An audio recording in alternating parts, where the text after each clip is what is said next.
Hi there. My name is Ashley Lynn and I work for Verizon. And I work for the business side of Verizon. I am in portfolio management and governance. And I work for the Advanced Communications Program Delivery Team. And I'm going to explain a little bit about what that means. First, I'll mention what Verizon is. So I'm sure some of you have heard of Verizon for cell phones. So a lot of people in the United States use Verizon as their cell phone carrier. But I actually work on the business side of the house. And so I work in business communications. So there are a lot of platforms that my group supports. So customers that have a company and they might want to make phone calls, their business phone calls. We provide voice over IP services, that's phone calls over the internet. And we do about 12 billion minutes of those calls per month. So 12 billion VoIP calls per month, minutes. We also have platforms that do toll-free service, and toll-free service is when you call an 800 number. And so a lot of kids now are, college kids are home right now and they will call an 800 number to get into their class. And that 800 number might be provided by a platform that our team helps to manage. We also have all of the servers that take those requests for VoIP or toll-free or even contact center. When you call into a bank and you reach a contact center for customer service, all of the servers that take those requests, we handle those servers, and they get about 6 billion queries per month, or about 2 million per week. On different platforms. And another thing that we do is callback services. So if you have a doctor's office that calls out and says, you have an appointment coming up, and please, press something to confirm your appointment. That would be an example of a callback service. And we also have interactive voice response platforms. And an interactive voice response platform is when you call a phone number and it says press 1 for Spanish and press 2 for English, or other menu options when you call on telephone. That's an interactive voice response, and we sell those products. We also sell to businesses conferencing products. So you might have heard of Zoom, or you might have heard of WebEx, and those are two different products that Verizon sells to businesses, so that people in their companies can have meetings and see each other in video conferencing. And we also have intelligent contact routing platforms, and those platforms manage, like when you go on a website and there's the ability to chat with somebody on the website to help you. Those platforms route emails and chats to the people that can answer the emails and the chats. So those are some of the examples of the different types of business platforms that that we run in our organization, the Advanced Communications Program Delivery. So now, what do I do in this position? So in order to do that, we have to update the platforms. We have to launch new software. We have to launch new hardware. Marketing or product might want a new feature. A partner that we're working with might be launching a new feature, and we have to keep up with what they're doing. We've got a lot of projects to keep all of those platforms going. And just in the last 3 months, so the beginning of 2020, our group has been working on 208 projects. And we have 20 employees and 200 contracts that work on those projects. So that's a lot of information, a lot of projects, and a lot of things going on. My job for the team is governance and portfolio management. That means I keep track of all of that.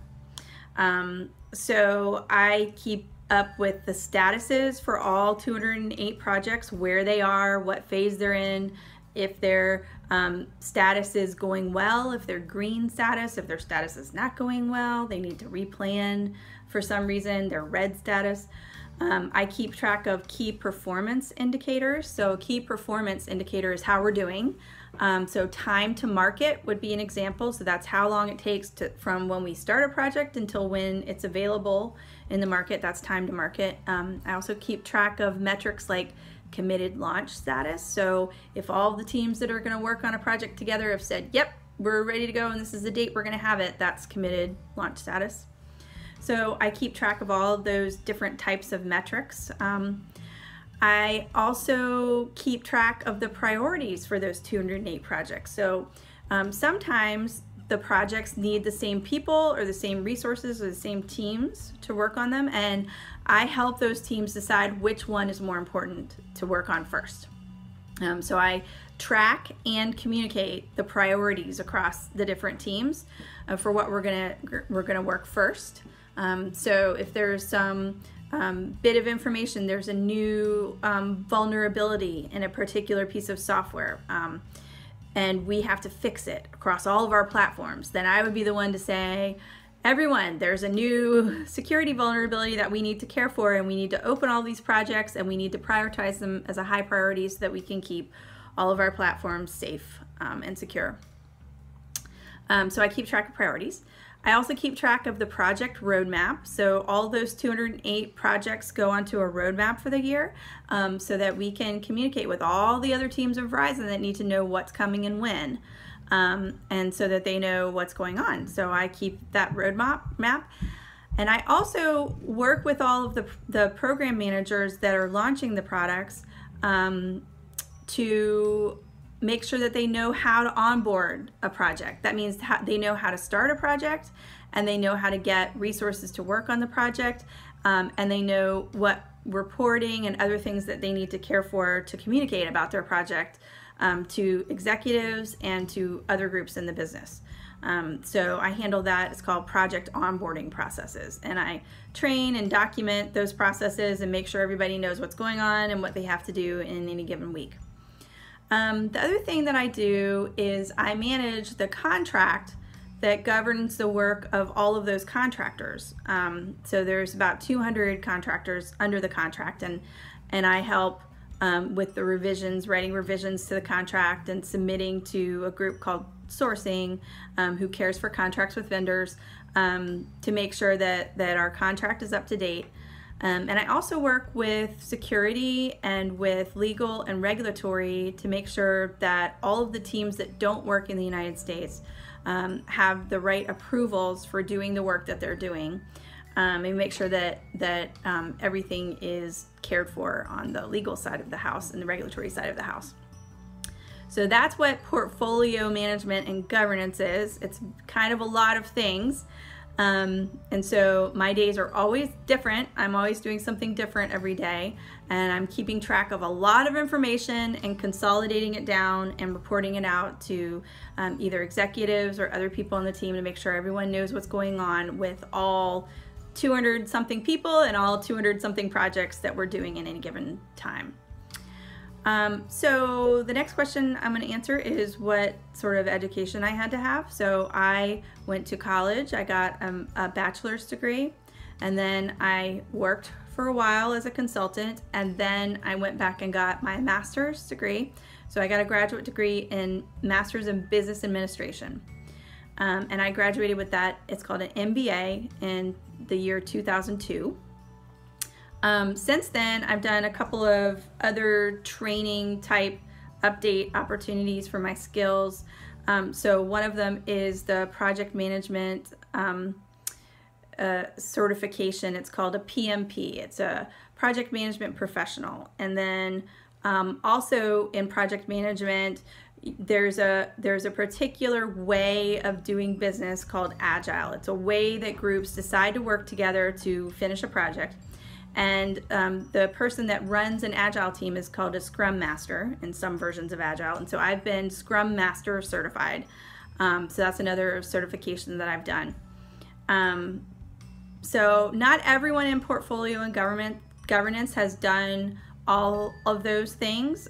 Most people have, though. Most people have done a PMP or they're Agile certified, they have their MBA, and they're sort of aware of graduate level business management.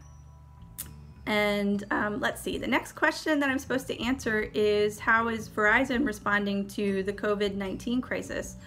And I will say that it is very busy at Verizon. So everyone is communicating a lot right now about COVID-19. There are a lot of businesses that have taken all of their employees, including Verizon. Verizon has done as much of this as we can, taken their employees and told them, instead of going to work, we want you to work from your house. Verizon sells products that let employees work from home. So we have call center capabilities that will call center employees at home. We have unified communications products that let people chat with their coworkers at home, or have conference calls with their coworkers at home. So we sell all of that type of product. That means that we are very busy right now. There are a lot of companies that want to keep their employees working, and they want to use these products, these technology products, in order to do that. So that means that one of the things that we're seeing is unprecedented capacity. That's the amount of use on our platforms. Unprecedented capacity on all 58 platforms that we have in Verizon Business Advanced Communications team. And we are working very hard to keep up with the demand on those platforms. So we want to make sure that the customers that need the services have the services. So Verizon itself, like I said, has moved as many of our employees to work from home. That means that we have had to make a shift where things like virtual private networks, that's where you go from a home network onto a business network, that's available and has enough capacity for all of the people that want to use it and want to work from home. I personally have been involved with getting approvals from the regulatory, the legal, the security teams for all of our employees, contractors in India, to work from their homes in India, because in India right now you're not allowed, they're on lockdown, they're not allowed to leave their homes. So in order for us to keep those people working, we have to get approvals, and they have to have equipment and security measures in place to make sure that their work is secure, even though it's from their home. And the other thing is that Verizon overall has done many things, too many for me to name in 20 minutes.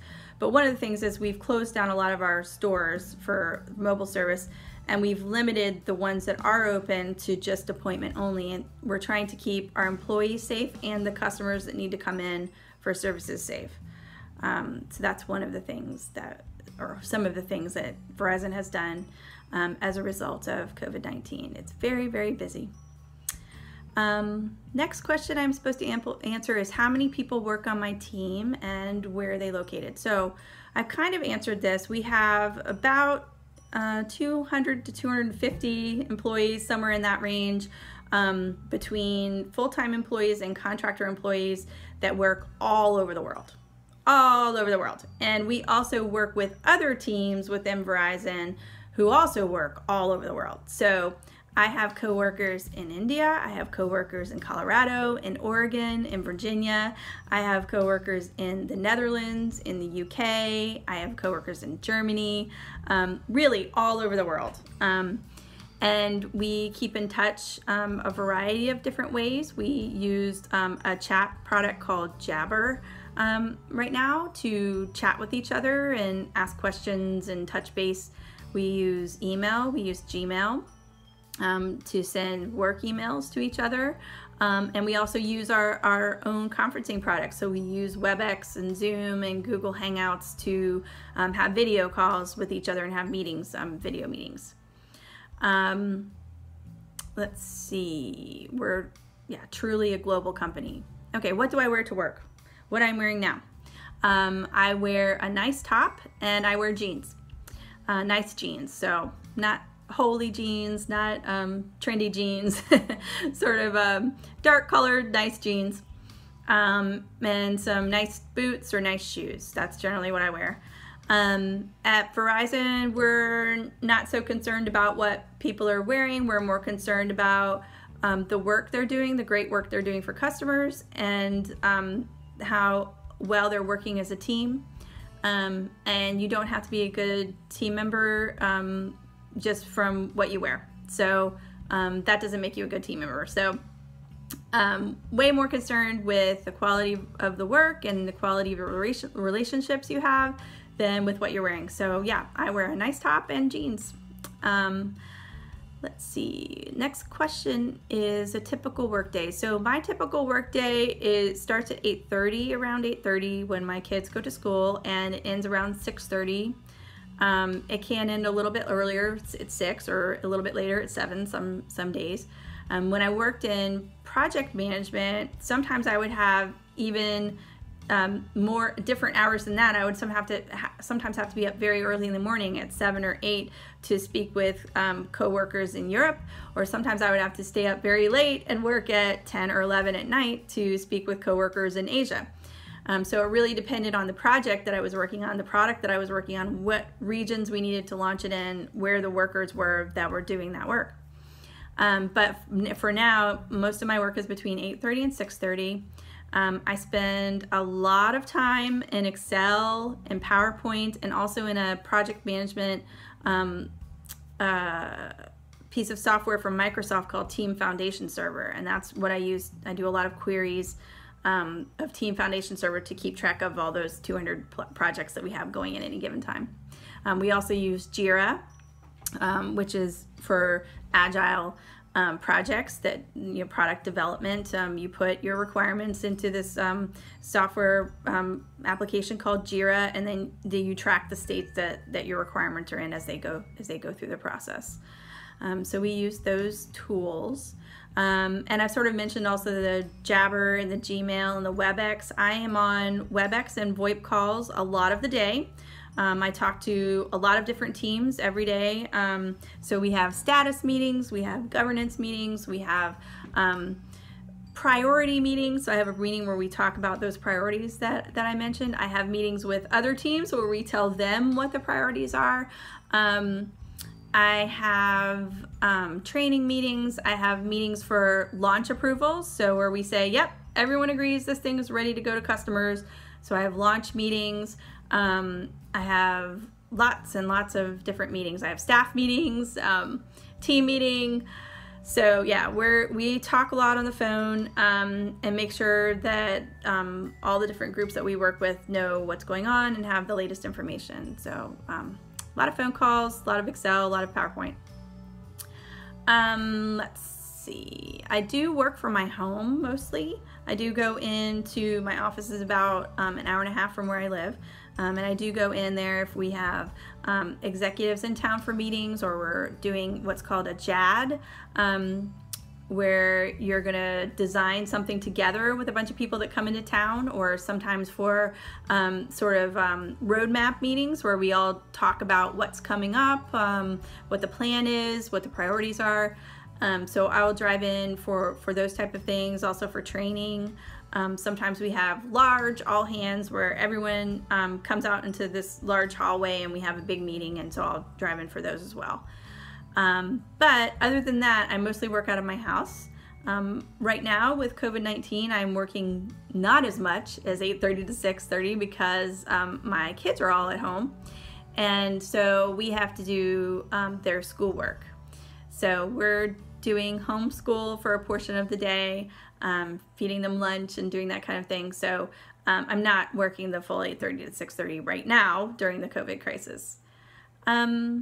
Next question is starting salary or salaries. I will say that when I graduated Master's of Business Administration in about 2002, starting salaries for an MBA were between $80,000 and $120,000 a year.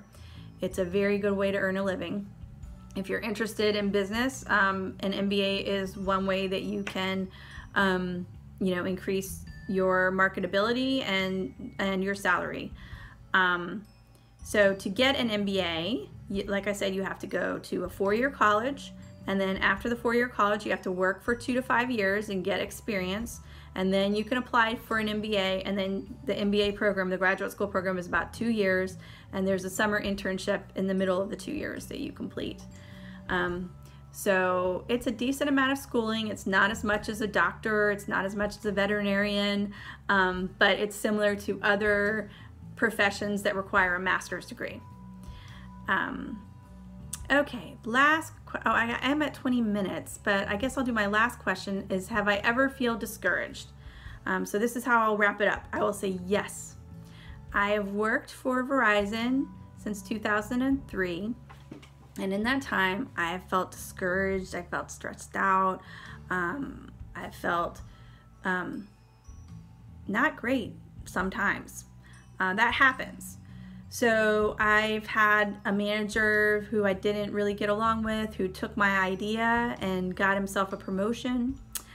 I have had management where I didn't really agree with the priorities that they had for the business, and I've had managers who made me drive in that 90 miles every day. That was very hard for my family to have me in the car for about 3 hours a day. And I've had some really hard assignments. Like I said, I've launched global products where I had to be up very early and up working very late. And that's hard. That's hard to do, and it's hard to keep up doing for a long period of time. So what I would say about that is that everything changes.